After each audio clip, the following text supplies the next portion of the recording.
sa pag-aalaga mo sa amin araw-araw, sa pagmamahal at pag-aruga mo, Nay.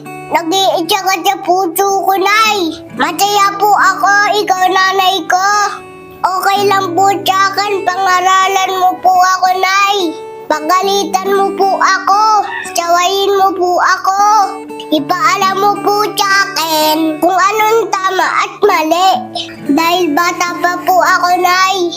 Kailangan sundin kita, Nay. Kasi ikaw po ang nakakaalam kung anong dapat para sa akin. Salamat sa sakripisyo mo sa amin, Nay. Susuklian ko po ng respeto at pagmamahal lahat ng pagod mo, Nay. Magiging mabuting bata po ako. Kagaya po ng lagi niyong sinasabi ni Tatay. Mahal na mahal kita, Nay.